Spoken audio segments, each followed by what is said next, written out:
Klaster keluarga menjadi salah satu penyumbang kasus positif COVID-19 di kota-kota penyangga ibu kota DKI Jakarta. Gubernur Jawa Barat Ridwan Kamil menyebutkan penyebab munculnya klaster keluarga karena suami masih harus bekerja di Jakarta dan menularkan virus COVID-19 ke keluarganya. Betulkah penyebab maraknya klaster keluarga karena kurang seiramanya kebijakan yang diambil berbagai pihak dalam menekan kasus COVID-19? Atau minimnya penerapan protokol kesehatan oleh dunia usaha? Kita akan berbincang dengan Wali Kota Bogor, Bima Arya, Ketua Kebijakan Publik Asosiasi Pengusaha Indonesia atau APindo, Sutrisno Iwantono, dan juga Trubus Rahardiansyah, pengamat kebijakan publik. Selamat malam, Bapak-Bapak. Selamat malam. Saya ke Kang Bima terlebih dahulu. Kang Bima, Kota Bogor kembali masuk ke zona merah. Apa evaluasi sejauh ini khususnya kontribusi kasus positif dari klaster keluarga? Nomor satu memang klaster keluarga, ada sekitar 500 kasus positif yang berasal dari sekitar 200 kasus keluarga. Namun penting untuk didalami, klaster keluarga ini terpapar dari mana? Nah, setelah kita dalami, 50% klaster keluarga ini adalah terpapar dari perkantoran. Jadi anggota keluarga yang aktif di kantor begitu. Dan ada sekitar 12% di dalam keluarga ini adalah anak-anak. Nah, kalau didalami lagi, anak-anak ini terpapar dari mana? Anak-anak ini terpapar dari anggota keluarga yang aktif di luar, terutama di kantor gitu. Nah, jadi kesimpulan kami adalah memang yang saat ini paling berbahaya adalah klaster perkantoran yang kemudian membawa ke keluarga. Nah, justru dalam data kami, jumlah kasus positif yang terindikasi terpapar di tempat umum seperti rumah makan dan restoran itu tidak terlalu tinggi. Jadi hanya 6%. Jadi kesimpulan kami, penguatan protokol kesehatan di perkantoran, pengaturan bersama tentang jam kantor, ini jauh lebih mendesak dibanding hal-hal lain. Nah, karena itu saya sering sampaikan bahwa data-data ini penting, sehingga jangan sampai kita mengeluarkan kebijakan, persoalannya di mana, diagnosanya apa, kemudian langkahnya apa. Jadi harus nyambung. Jadi hari ini yang perlu disinkronkan sebetulnya adalah penguatan pengawasan protokol kesehatan di perkantoran dan juga di pemukiman, khususnya di rumah tangga. Baik, klaster perkantoran ini apakah sama seperti yang disampaikan oleh Kang Emil, Gubernur Jawa Barat, bahwa memang mayoritas adalah mereka yang aktif bekerja di Jakarta, kemudian membawa pulang virus COVID-19? Atau klaster perkantoran dari sekitar Bogor saja, Kang? Tidak, ya. Sebagian besar memang dari luar, tidak semua dari Jakarta, ya, bahkan ada juga karena aktif dinas di luar kota selain Jakarta, ya, dari luar Jawa dan lain-lain gitu. Nah, tapi ya itu kesimpulan kami memang yang harus kita monitor di perkantoran. Karena begini, di perkantoran itu kan orang seringkali melupakan protokol kesehatan, ya, nongkrong bareng satu ruangan, bisa berinteraksi tanpa jarak, rapat berjam-jam gitu. Sedangkan kalau di rumah makan restoran ini pengawasan protokol kesehatannya ini kan sebetulnya sudah relatif baik begitu ya, protokol kesehatannya berjalan, orang juga tidak terlalu lama jaga jarak dan lain-lain gitu. Jadi hari ini menurut saya energi kita harusnya difokuskan kepada pengaturan bersama tentang protokol kesehatan di kantor dan jam kantor. Di Bogor, Wali Kota sudah mengeluarkan surat edaran meminta agar seluruh perkantoran ini menerapkan WFH 50%, dan yang punya komorbid dilarang ngantor. Oke, baik, pengetatan protokol kesehatan. Saya ke Pak Iwantono. Pak Iwantono, bagaimana dari sisi dunia usaha? Bagaimana kemudian pengusaha bisa memastikan pengetatan protokol kesehatan memang cukup maksimal dilakukan? Dunia usaha itu berpandangan bahwa akar masalah itu kan di kesehatan. Jadi kalau kesehatan ini tidak dihentikan penularannya, maka ekonomi itu tidak akan bisa balik, ya. Karena ekonomi itu terdampak. Oleh karena itulah memang kita sangat berkepentingan untuk menghentikan penularan itu. Karena itu sejak dari awal protokol di perkantoran itu, di hotel, di restoran itu kan pemerintah belum membuat, kita juga sudah menyusun, PH itu sudah menyusun, APindo sudah menyusun begitu ya. Nah, persoalannya ini perkantoran yang semacam apa, yang bagaimana? Kalau kita lihat di Jakarta, yang terbesar itu kan di perkantoran pemerintah. Lebih dari 2.500 lebih kantoran pemerintah. Sementara di perkantoran swasta hanya sekitar 600. Tapi kan tentu kita tidak ingin menyalahkan lah siapa-siapa ya karena mungkin pemerintah juga harus memberikan pelayanan kepada publik sehingga kemudian mereka tetap buka, tetap harus melayani ya. Dan harus diingat juga bahwa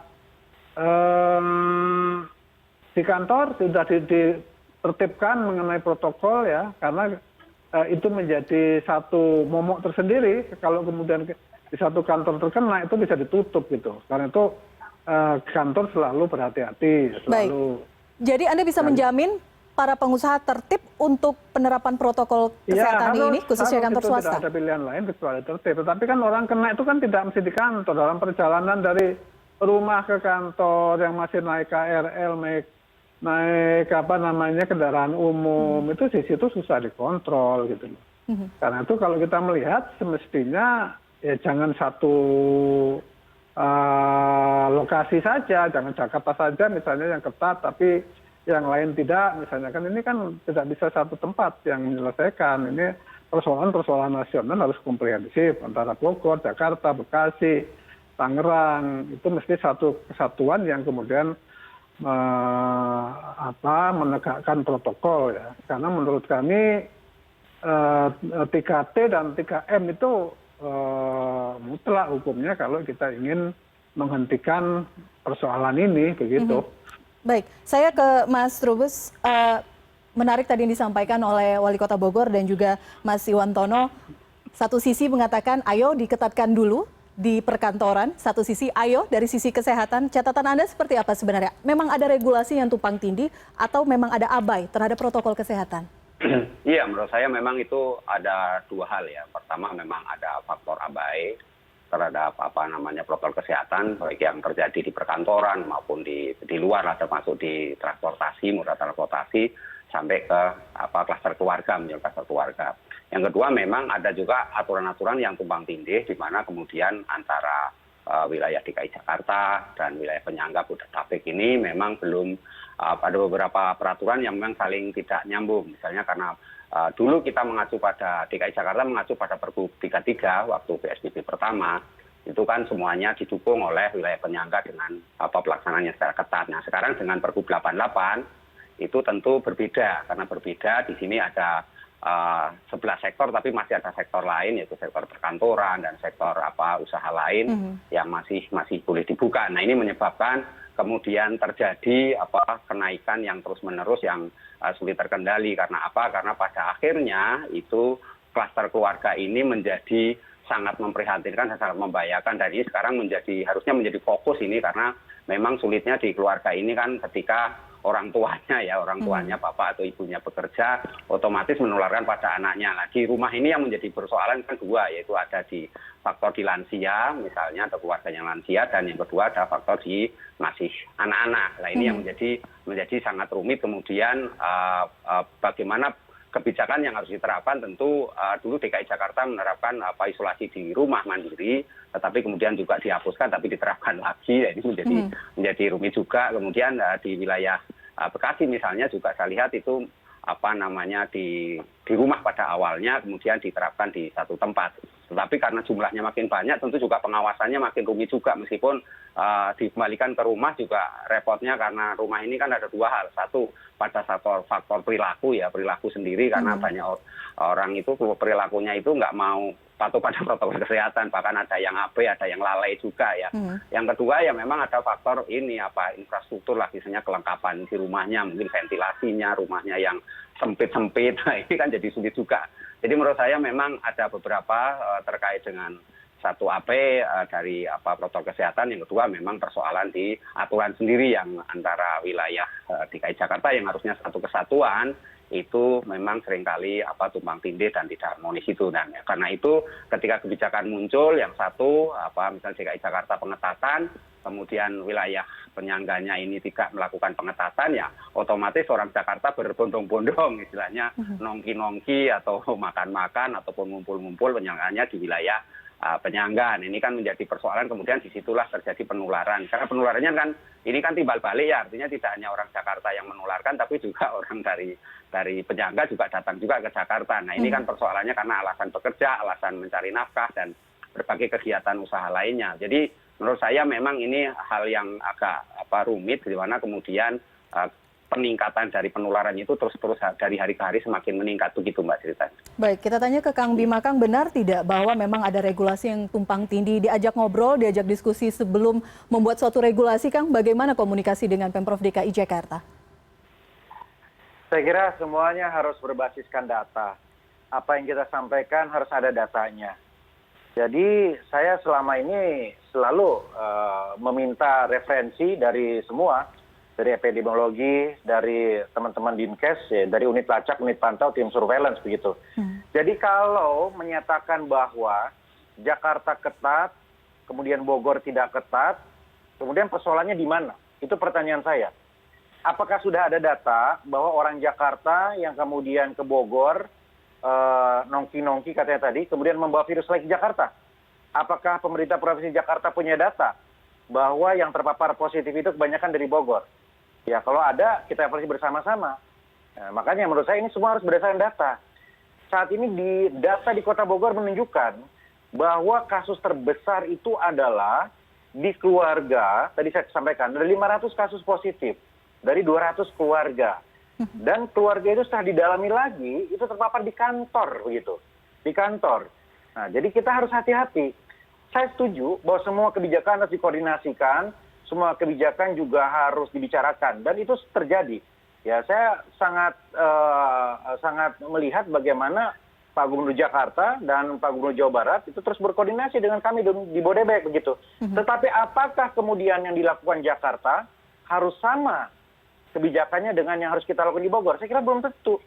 Di Bogor kita memilih untuk fokus ke mikro, penguatan di tingkat RW.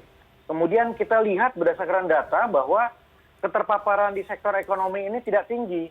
Karena kita lakukan protokol kesehatan pengawasan lumayan kuat. Dan tingkat kesadarannya relatif lebih baik. Dan ini berdasarkan data-data. Kita sudah 2 kali survei. Dan kita dalami terus data-data dari surveillance. Target kami adalah, begitu satu orang positif, 20 kontak erat minimal di data. Dan bukan hanya kontak erat, tapi riwayatnya sebanyak mungkin. Jadi kita bisa tahu, nggak boleh hanya asumsi saja, oh ini karena sekeluarga, oh ini dari tempat umum. Nah, harus kita dalami lagi. Jadi semuanya harus based on data, saya kira. Baik, artinya tidak ada masalah jika kemudian masyarakat Jakarta berbondong-bondong menghabiskan waktu di Bogor, berwisata di Bogor, aktivitas perekonomian. Tidak ada masalah, karena tidak ada temuan kasus positif terkait itu. Tidak ada masalah sejauh protokol kesehatan dikuatkan. Begitu PSBB Jakarta dikuatkan, kami membentuk tim elang. Polisi, TNI, pemuda, ini berkeliling mengawasi protokol kesehatan. Sebagian toko-toko mal terkoneksi dengan CCTV. Bahkan teman-teman pengusaha kafe dan restoran itu juga membentuk tim satgas sendiri. Jadi kita tahu apa yang kita lakukan, kita antisipasi itu. Kan nggak mungkin kita melarang warga dari luar masuk ke Kota Bogor, kan tidak mungkin begitu. Mau kita tutup di Jagorawi kan nggak mungkin. Yang harus dikerjakan adalah protokol kesehatan di tempat-tempat umum begitu. Nah, untuk di kantoran kebijakan kita adalah itu WFH. Dan sekarang Forkopimda di Kota Bogor, Pak Dandim, Pak Kapolres, kami, Pol PP, ini lebih fokus juga ke perkantoran. Kita awasi betul di perkantoran. Kami keluarkan himbauan, nggak boleh lagi rapat-rapat kalau nggak terlalu penting. Di balai kota sendiri rapat maksimal 30 menit. Kalau nggak penting nggak usah rapat, ya lebih baik di luar, outdoor, dan jaga jarak, seperti itu. Jadi itu tindakan kita berdasarkan data. Jakarta sendiri sudah menerapkan PSBB, memperketat PSBB kembali. Itu tidak membawa kontribusi positif untuk pengetatan kasus kiriman, tanda kutip, dari Jakarta ke Bogor. Menurut Anda tidak ada kontribusi sejauh ini? Oh ada, tentu ada. Ya. Jadi berdasarkan data, memang setiap hari itu kan ada sekitar 15.000 penumpang kereta api yang bekerja dari Bogor ke Jakarta. Dan ketika WFH jumlah ini drop lagi. Nah, artinya apa? Mengurangi keterpaparan, begitu. Tetapi karena angkanya sudah tinggi, ya tetap saja yang namanya orang ada yang tetap ke Jakarta untuk berbagai macam hal ya. Jadi yang perlu dikuatkan lebih kepada itu tadi saya bilang tadi ya. Oke, masing-masing dikuatkan saja. Di Jakarta ya silahkan dikuatkan di perkantoran. Di Bogor kami kuatkan di perkantoran, di rumah makan. Dan kami fokus betul ke wilayah. RW siaga, tim lacak, tim pantau. Ini kita fokus juga di situ. Dan di zona merah, ini kita lakukan ekstra pembatasan aktivitas warga. Ya, masjid nggak buka, tempat ibadah nggak buka, nggak boleh aktivitas lain-lain. Tetapi di mikro, jadi bukan di skala kota, di RW-nya. Oke, baik. Selanjutnya saya kembali ke Pak Trubus bahwa tadi disampaikan oleh Kang Bima bagaimana kebijakan yang ada tidak harus sama rata diberlakukan di semua daerah.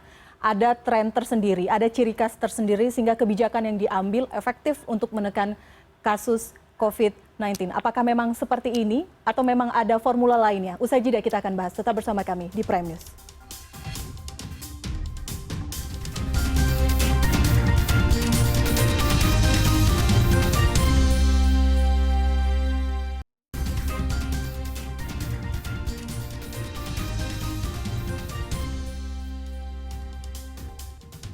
Terima kasih Anda masih bersama kami. Kita masih berbincang dengan Wali Kota Bogor Bima Arya, Ketua Kebijakan Publik Asosiasi Pengusaha Indonesia, Sutrisno Iwantono, dan Trubus Rahardiansyah, pengamat kebijakan publik. Sebelum jeda tadi saya sempat bertanya kepada Pak Trubus bagaimana kemudian penerapan formula yang ideal ketika kita tahu bahwa satu regulasi memang tidak bisa diterapkan secara sama rata, khususnya dalam penanganan kasus COVID-19 ini. Iya, menurut saya memang ini perlu dilakukan satu kajian lagi dalam arti bahwa mencari formula yang tepat, di mana kemudian karena setiap daerah punya karakter sendiri-sendiri, terutama dalam hal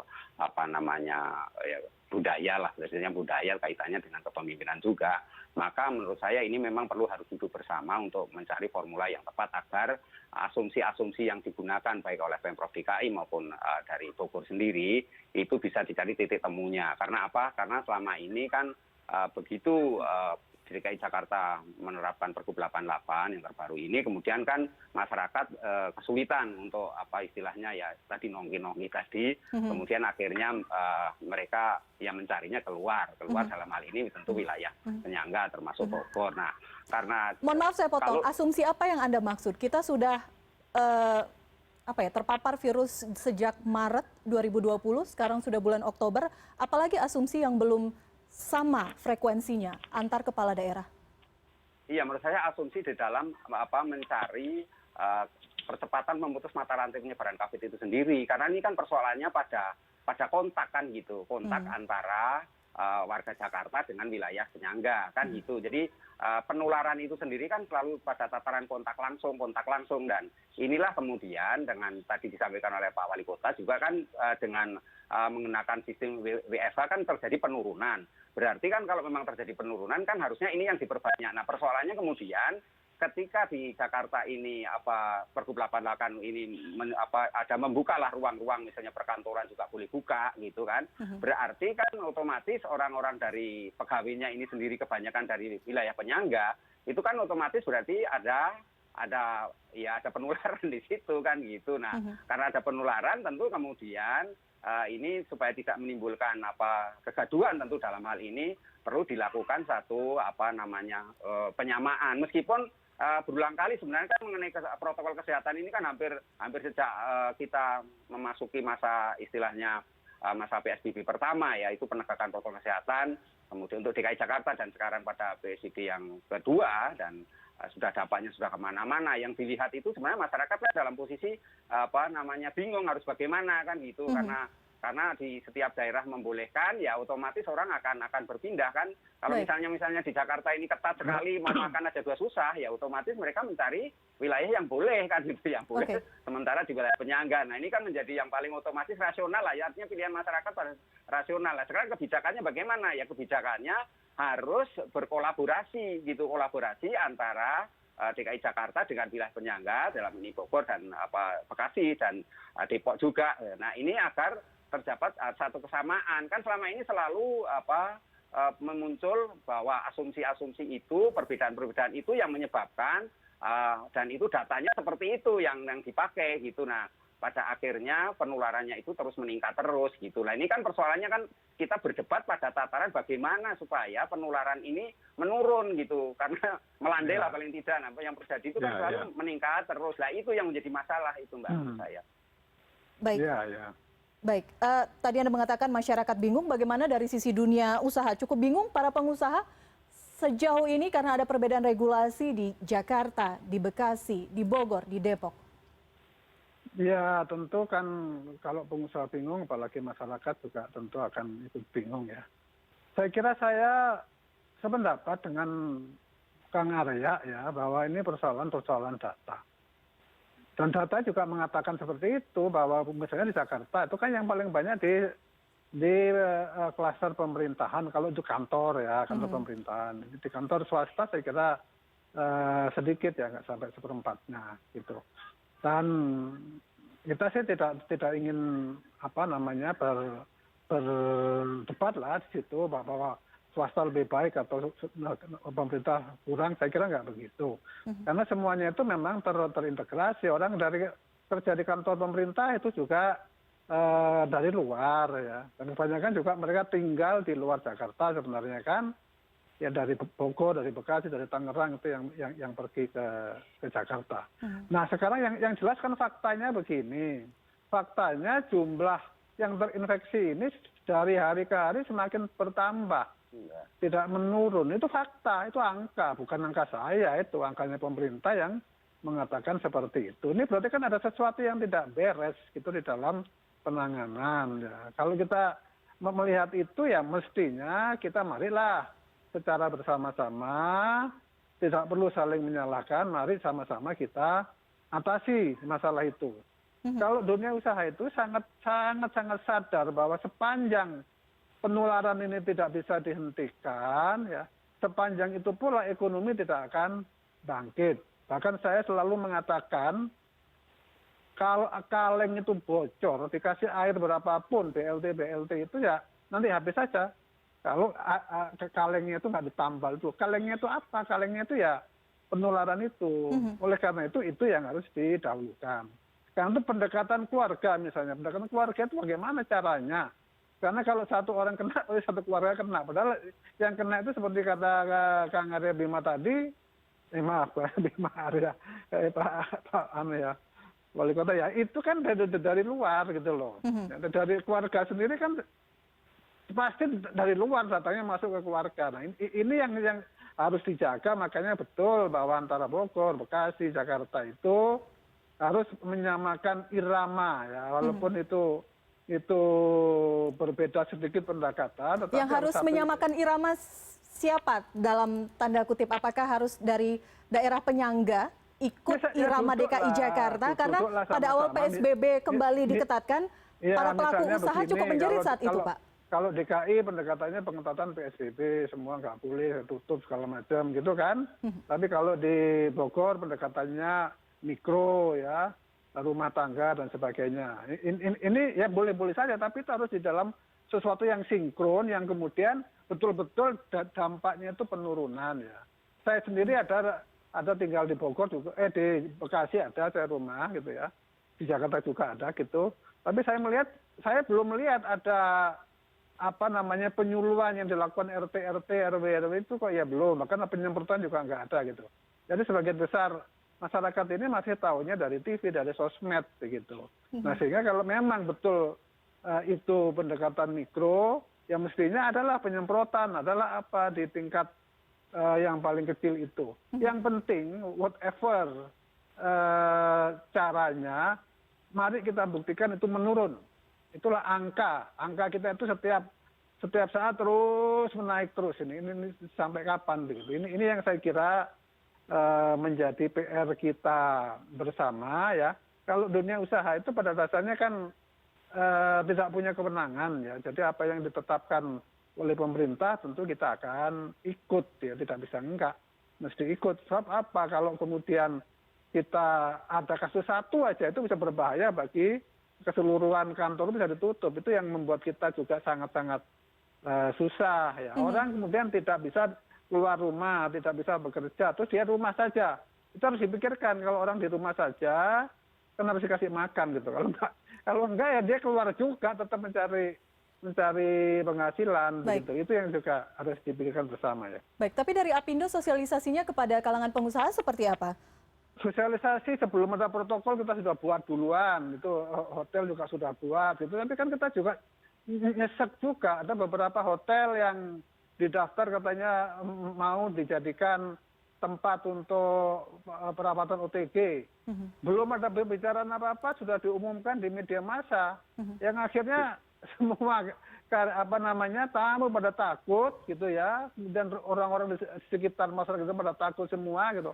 Padahal kita belum pernah bicara gitu loh. Ini yang juga harus akhirnya apa? Akhirnya sebagian hotel kayak di Jawa Barat itu tadinya ada 23 saya kira hotel yang mau jadi itu, sekarang tinggal berapa? 12 atau apa itu? Karena dia mengundurkan diri gitu. Nah ini saya kira hal-hal yang memang harus komunikasi yang baik. Saya kira betul Pak Bima Arya tadi, harus komunikasi yang baik segala macam supaya masyarakat juga memahami dan tentu bersama-sama dengan kita gitu. Oke, baik. Nanti kita akan berbincang di segmen selanjutnya. Kita juga akan bertanya bagaimana Kang Bima untuk di Bogor sendiri. Ketika komunikasi antar pembuat regulasi sudah dilakukan, bagaimana untuk sosialisasi di kalangan pengusaha dan juga di kalangan masyarakat. Perubahan perilaku itu yang paling utama. Sesaat lagi.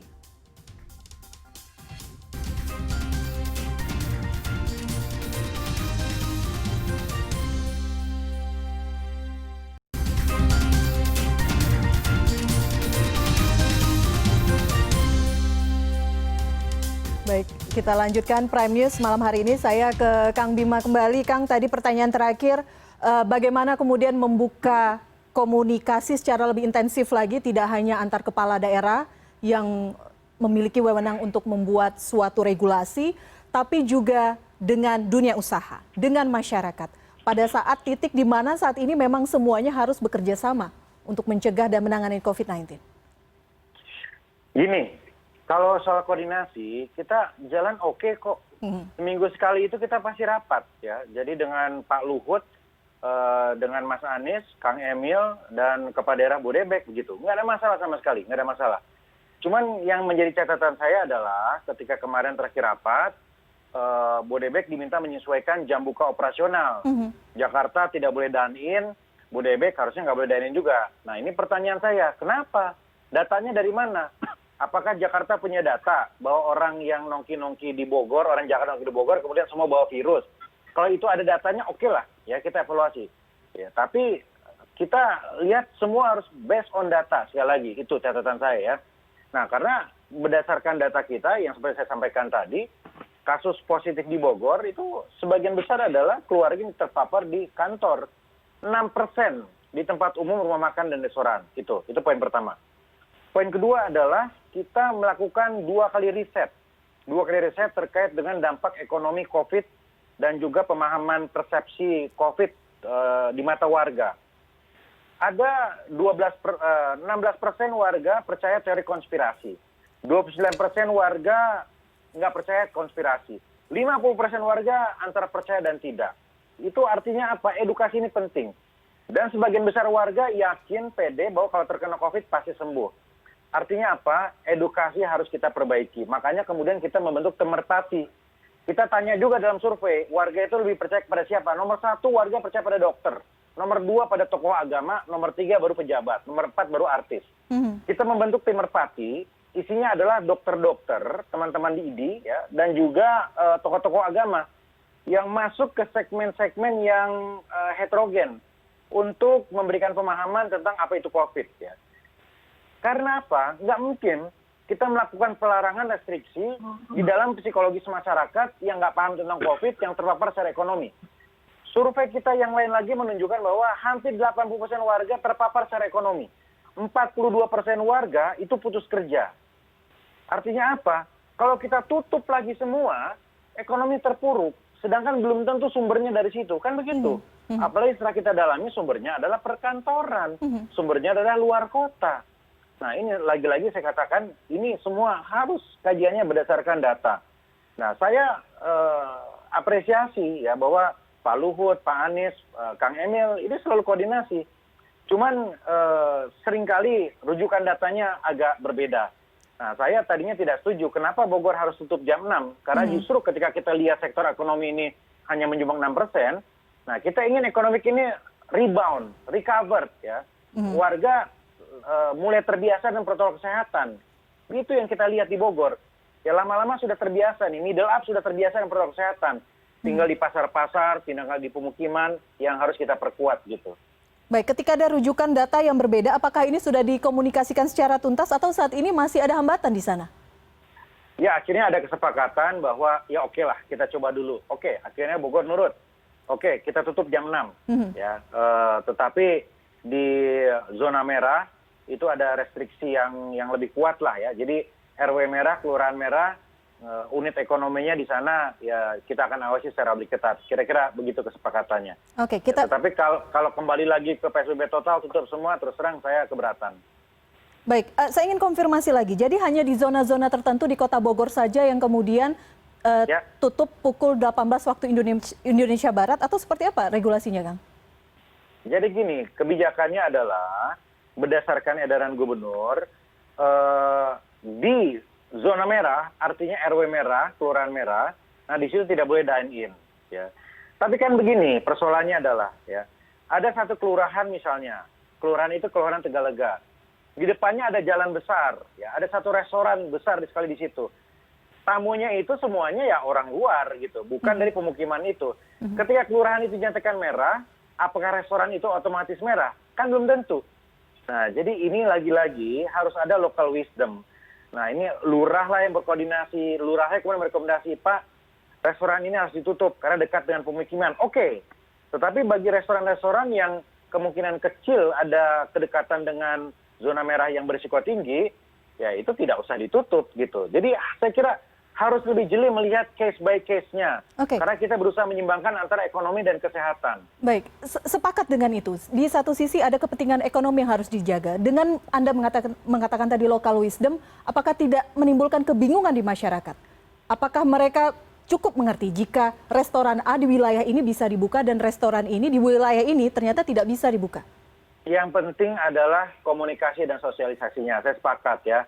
Jadi ya kita maksimalkan kanal sosmed, ya kita maksimalkan exposure media, lurah, camat, dan lain sebagainya. Karena ini kan membingungkan.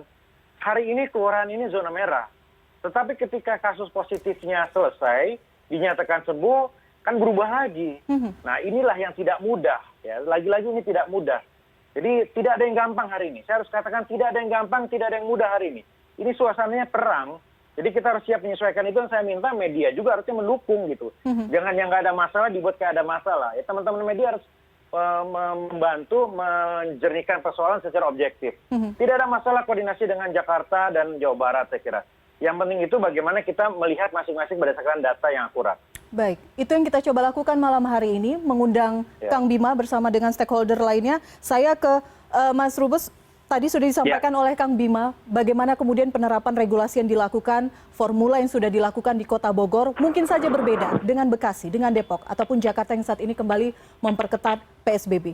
Pertanyaannya sekarang bagaimana mengubah perilaku masyarakat untuk memahami ini, untuk klik dengan pelaksana ataupun dengan para bupati dan wali kota, sehingga sama tujuan akhirnya, kasus COVID-19 bisa ditekan.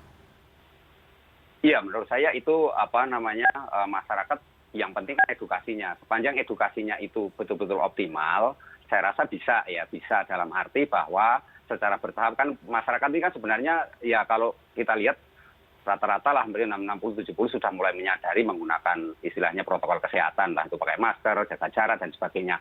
Tetapi persoalannya kan kemudian ketika masyarakat itu kan selalu mengimitasi ya, melihat daerah lain. Kalau daerah lain itu dibolehkan atau tempat lain dibolehkan, kemudian yang sini nggak boleh, itu kan munculnya kan kecemburuan sosial, iri gitu loh. Nah iri ini kemudian masyarakat yang lainnya akhirnya bingung loh, di sana boleh, di sini kok nggak boleh. Lah itu yang menjadi persoalan. Nah kalau itu misalnya nanti dilakukan komunikasi secara baik dan dilakukan pendekatan yang terus menerus dalam arti pendekatan secara personal kepada pemilik restoran atau pemilik tempat usaha, saya rasa bisa gitu ya. Tetapi perlu diketahui bahwa itu harus ada pengawasan yang ketat.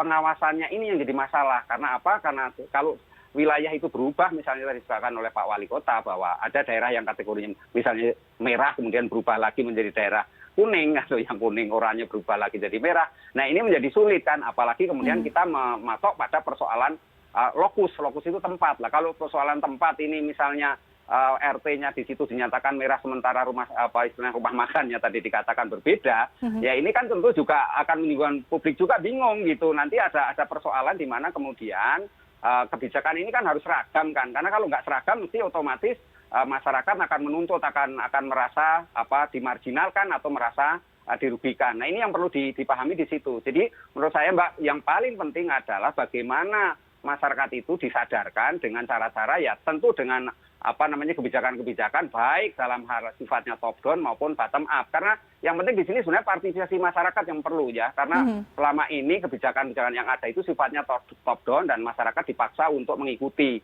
Nah, ketika ini persoalannya sudah pada tataran perilaku yang sangat bawah sekali di mana tingkat RT RW karena sifatnya komunitas dan mikro, maka persoalannya adalah bagaimana masyarakat itu disadarkan dia merasa ikut gitu, merasa bagian dari upaya untuk menegakkan protokol kesehatan, karena kuncinya kan di situ penegakan protokol kesehatan. Jadi ketika masyarakat merasa dilibatkan, merasa diikutkan, saya rasa itu kebijakan apapun bisa berjalan. Tetapi kalau misalnya selama ini kita 6-7 bulan berjalan itu dengan kebijakan yang ada, selalu masyarakat merasa dirinya yang harus mengikuti. Nah, kemudian antar wilayah yang sudah dilakukan, tentu ini memang kita lihat ke depan bagaimana kalau misalnya tetap dalam konteks kolaborasi, ya kita hormat, artinya ya situ kita sama-sama melakukan karena memang tujuannya memutus mata rantai penyebaran COVID secara tepat.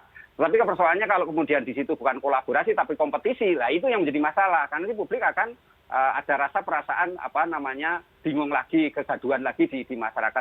Saya rasa itu komunikasi kepada masyarakat dan edukasinya yang terus-menerus itu Mbak, dan pengawasan sekaligus juga memang ada juga soal, karena ini lama-lama kan persoalan law enforcement juga disoroti oleh masyarakat kan itu. Law enforcementnya bagaimana? Kalau daerah yang satu boleh, yang satu tidak, dan yang ketiganya memang menurut saya konteksnya monitoring evaluasi. Nah, monitoring evaluasi itu dasarnya data tadi.